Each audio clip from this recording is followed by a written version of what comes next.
how you apply Dripp Grip Sole Protector. Any shoes you have, right now we're going to use the Off-White Jordan 1. We've already applied to the right shoe. When you do this, when you take your Dripp Grip out of the packaging, you want to make sure you put your left shoe on one and your right shoe on the other before tracing it out, so you don't trace out the same shoe twice. All right, we're going to go ahead and get started.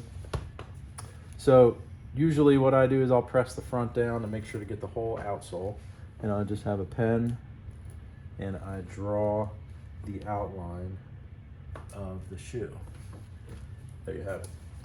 Now, when you cut out the shape, you want to stay approximately 1/8 of an inch outside of the line. So you have some overhang to run up the side of the outsole. I'll just go ahead and cut it around, keeping the same distance away from the line all the way around. And I'm going to try to make this cut as smooth as possible so that when I do apply it, you don't see any sharp points, which make it more noticeable on foot. So if this is real straight when you're walking, if this is real straight, you don't really see it when you're walking. You really only see sharp points. It looks noticeable now, but 6 feet down on the ground, you can't see them at all. Also, it'll keep these $4,000 shoes in a condition that when I sell them, I may not get $4,000, but I'll still get $3,500 instead of wearing the outsole down to the ground and getting $2,500. So I'm going to go ahead and take my alcohol prep pad and wipe the bottom of the other shoe.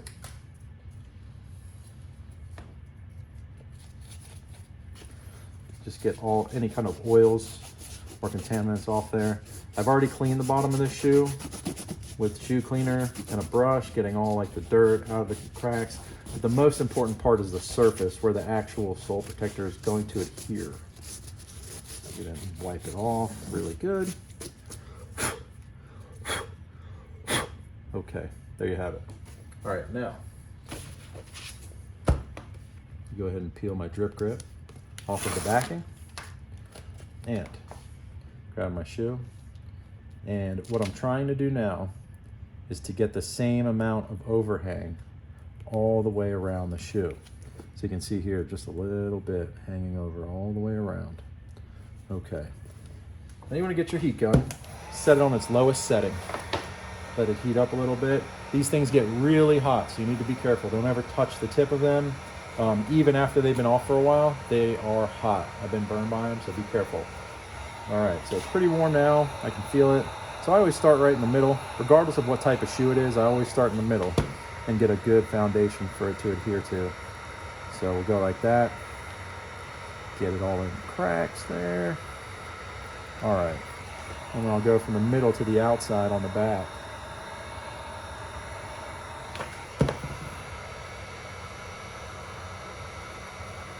And just apply pressure and really get it in those grooves there. A little more pressure on the outside and heat.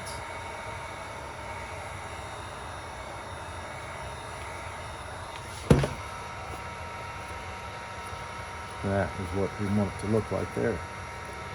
Okay, we'll go ahead and move on to the front. Like I said, make sure you start in the middle there and work your way out.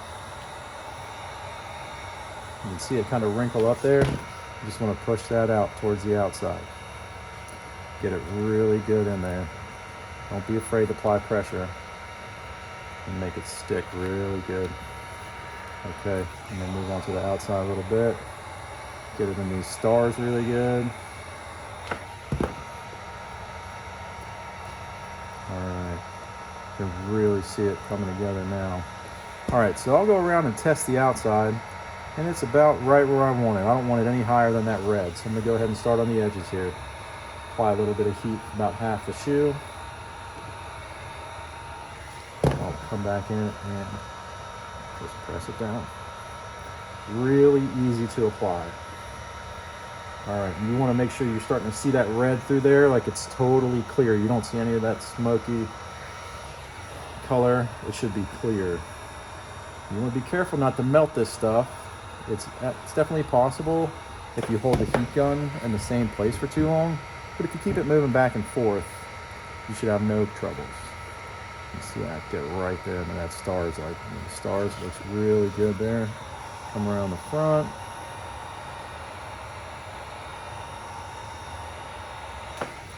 All right.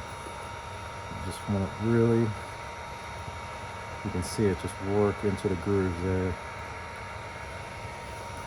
And we'll finish it up with the side and back.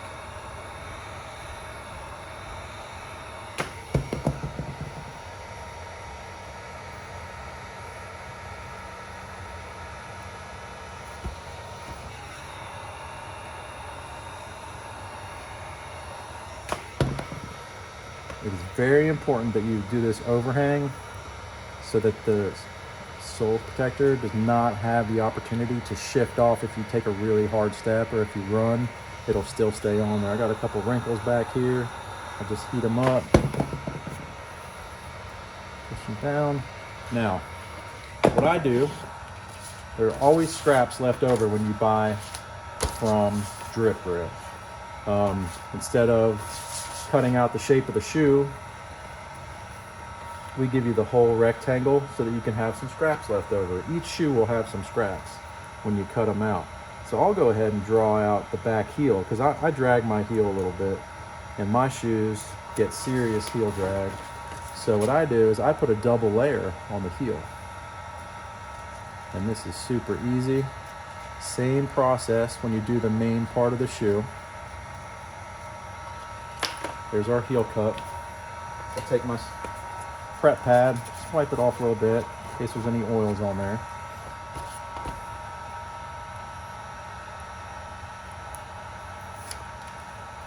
And stick it right there. And a bit. Okay, I got this little overhang here. I'm going to cut it off.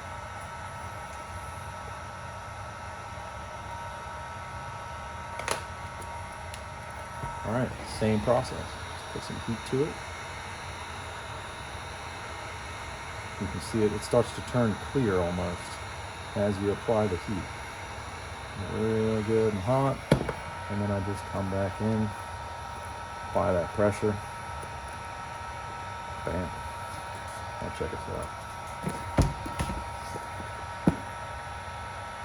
Dripp Gripp applied. Super easy to use. Thanks for watching.